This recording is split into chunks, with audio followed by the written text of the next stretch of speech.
జయ జనార్దన కృష్ణ రాధికాపతే నందనందన కృష్ణ రుక్మిణీపతే గరుడ వాహన కృష్ణ గోపికాపతే శరణు మోహన కృష్ణ ప్రభో సద్గతే.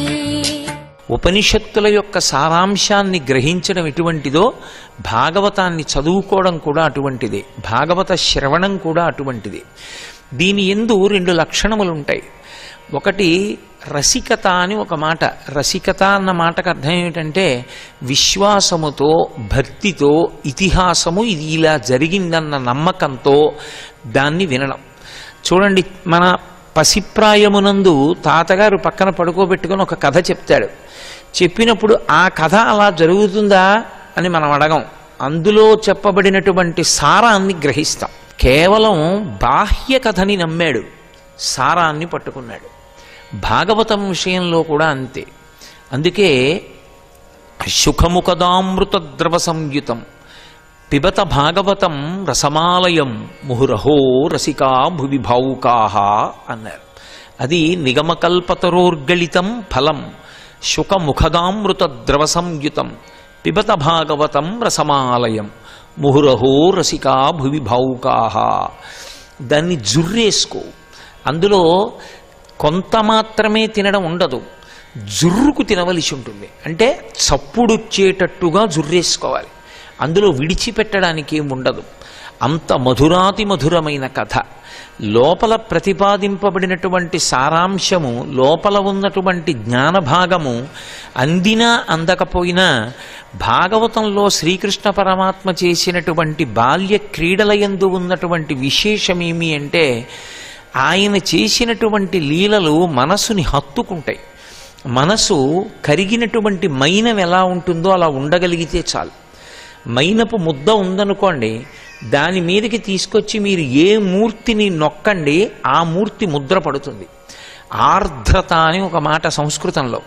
ఆ ఆర్ద్రతని పొందిన హృదయమైతే ఇది ఋషిప్రోక్తము, ఇది మమ్మల్ని ఉద్ధరిస్తుంది అనేటటువంటి భక్తి భావన చేత శ్రవణం చేసిన వాడైతే ఆ లీలను విన్నంత మాత్రం చేత ఆ కృష్ణ పరమాత్మ యొక్క స్వరూపము మనసు మీద ముద్ర పడుతుంది.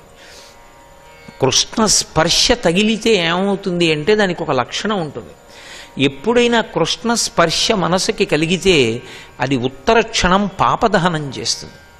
కృష్ణుని యొక్క మూర్తి యందు ఆ లక్షణం ఉంటుంది. అందుకే బ్రహ్మచారుల నుండి సన్యాసి వరకు కృష్ణ పరమాత్మ యొక్క మూర్తిని వివిధ భంగిమలలో ఆరాధన చేస్తారు. గృహస్థ అయితే త్రిభంగిగా ఉన్నటువంటి కృష్ణ పరమాత్మ యొక్క పాదముల దగ్గర ఆవు దూడని ఉంచి ఉపాసన చేస్తారు. తురియాశ్రమంలో ఉన్నవాళ్ళైతే అలా ఆవు దూడ లేకుండానే త్రిభంగిగా ఉన్నటువంటి కృష్ణుణ్ణి ఉపాసన చేస్తారు. చిన్న పిల్లలు కూడా చేతవెన్న ముద్ద చెంగల్వపూదండ అని ఆ చిన్ని కృష్ణుని యొక్క రూపాన్ని అనుభవిస్తారు. ఆ కృష్ణ పరమాత్మ యొక్క రూపము, ఆ కృష్ణ పరమాత్మ యొక్క వైభవము ఎంత గొప్పగా ఉంటాయి అంటే అది ఆర్ద్రత కలిగినటువంటి మనసు మీద ఆ లీల వింటున్నప్పుడు దాని యొక్క ముద్ర పడుతుంది. ఆ ముద్ర పడితే అది నిలబెట్టుకోగలగాలి. కానీ అది ఘనీభవించిందనుకోండి, గట్టిపడిందనుకోండి, అది చాలు కృష్ణుని వైపుకి నడిపించడానికి. కృష్ణుడు సారథిగా కూర్చుని ఈ శరీరం అనేటటువంటి రథాన్ని నడపడానికి అవకాశం ఇస్తుంది. ఎత్ర యోగేశ్వర కృష్ణో ఎత్ర పార్థో ధనుర్ధర తత్ర శ్రీర్విజయో భూతి ధ్రువా నీతిర్మతిర్మమ. ఎక్కడ యోగేశ్వరుడైనటువంటి కృష్ణుడు సారథ్యం చేస్తాడో, ఎక్కడ జీవుడు రథస్థితుడై ఉంటాడో అక్కడ విజయము తప్ప వేరొకటి ఉండదు. విజయాన్నే పొందుతాడు. కాబట్టి అటువంటి కృష్ణ పరమాత్మ యొక్క లీలలు అన్నీ సర్వోత్కృష్టములు. కృష్ణుని యొక్క బాల్య క్రీడలు ఎక్కడ ప్రారంభమయ్యాయి అంటే అసలు కృష్ణ జననముతో ప్రారంభమయ్యాయి. కానీ కృష్ణ జననమైన తరువాత చేసినటువంటి మొట్టమొదటి లీల పూతనా సంహారం చేశాడు ఆయన. పూతన ఒక రాక్షసి, కంసుని పనుపున కామరూపంలో తిరగగలిగినటువంటి శక్తిని పొంది ఉన్నది. ఎప్పుడైతే కంసుడు కృష్ణుణ్ణి కారాగారంలోనే నేను పుట్టినప్పుడు వధించగలనని అనుకున్నాడో, ఆ ప్రణాళిక నెరవేరలేదో, పళ్ళురాని పిల్లలందరినీ కూడా సంహరించమని పూతనని పంపించాడు. పూతన కామరూపి అయిన కారణం చేత ఓళ్లమించి విడుతూ కింద ఏ ఇంట్లో ఇంకా పళ్ళురాని పసిపిల్లలున్నారో గ్రహించగలిగేది. గ్రహించి ఆమె లక్ష్మీ స్వరూపం లాంటి స్వరూపాన్ని పొందేది. పొంది తన స్తనముల యందు విషాన్ని నింపుకుని వచ్చేది. అది అసలు మాతృత్వానికే కళంకం. ఆమె అలా ఎందరో శిశువుల్ని చంపుతూ వెడుతోంది. తానొక్కడు బతకాలన్న కంసుడి కోరిక చివరికి ఎంతమందిని చంపడానికి దారి తీసింది అంటే దానికి అంతు లేదు. అదే రాక్షసత్వము అన్న మాటకు అర్థం. రాక్షసత్వానికి మనుష్యత్వానికి ఒక్కటే తేడా ఉంటుంది.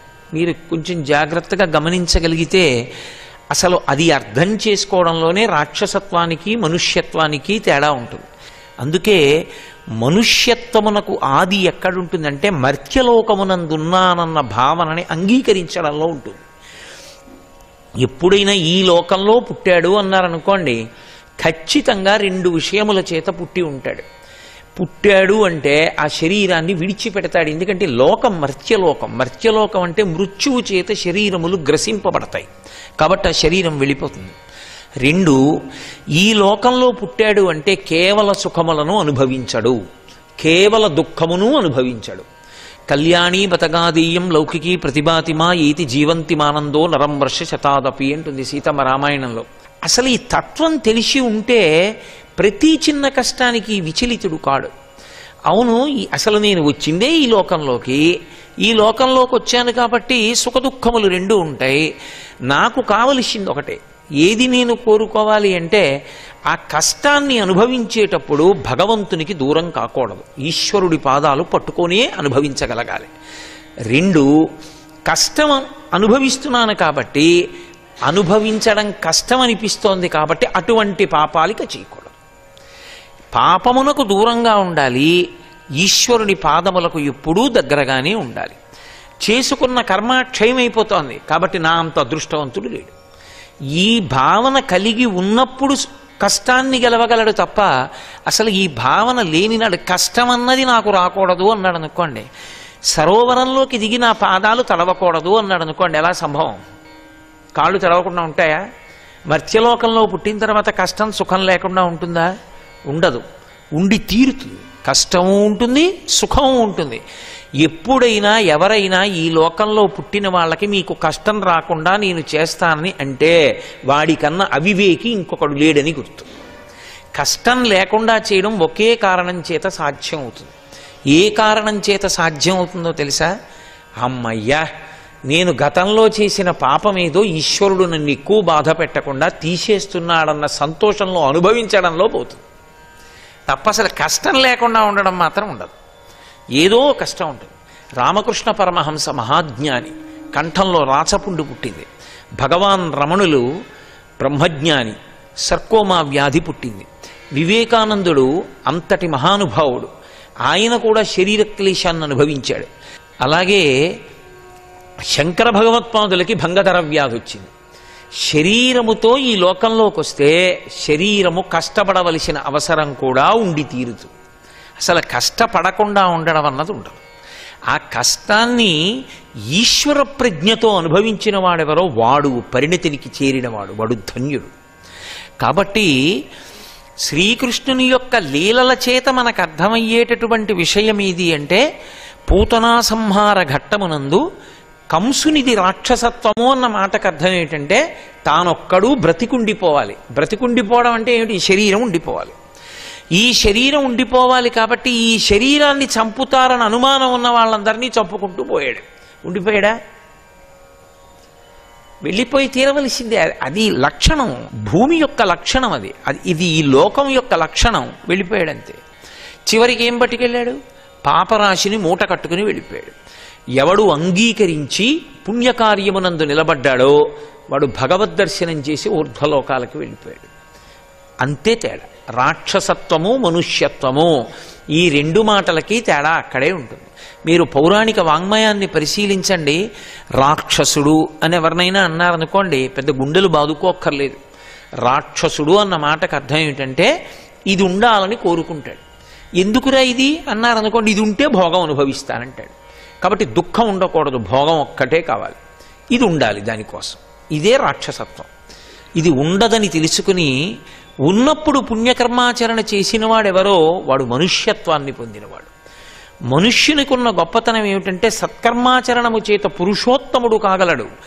మళ్లీ పుట్టవలసిన అవసరం లేని మోక్షానికి కూడా వెళ్ళిపోతాడు. దేవతలు కూడా అది పొందలేరు. ఎందుకంటే దేవతలకి కర్మాచరణం లేదు, మనుష్యునికి ఒక్కనికే కర్మాచరణం ఉంది. అందుకే మనుష్యుడు ఏ స్థాయికైనా వెళ్ళిపోతాడు, ఇతరులు వెళ్ళలేరు. అది మనుష్య జన్మ యొక్క గొప్పతనం. సరే, కంసుడు రాక్షసుడు అన్న మాటకు అర్థం ఏమిటంటే తన శరీరం ఉండాలి, అది తను బ్రతికి ఉండడం. కాబట్టి దానికోసం కృష్ణుడు దొరకలేదు కాబట్టి కారాగారంలో యోగమాయ చెప్పేసింది కాబట్టి వేరొక చోట పెరుగుతున్నాడని ఎక్కడ ఉన్నా చంపాలి. ఎక్కడున్నాడు తెలియదు, కానీ నిన్ననే పుట్టాడు కాబట్టి పళ్ళు రాని పిల్లలందరినీ చంపేస్తే కృష్ణుడు కూడా చనిపోతాడు. అందుకని ఇప్పుడు ఎంతమంది శిశువుల్ని చంపడం మొదలుపెట్టాడు. అది రాక్షసత్వం అన్న మాటకు అర్థం. తాను ఉండిపోతాననుకుని అందరినీ ఖేద పెడుతూ అన్నీ తనవిగా తెచ్చుకుని బతకాలనేటటువంటి పిచ్చి ఒక తమకం రాక్షసత్వం. సర్వం శ్రీ ఉమామహేశ్వర పరబ్రహ్మార్పణమస్తు. స్వస్తి.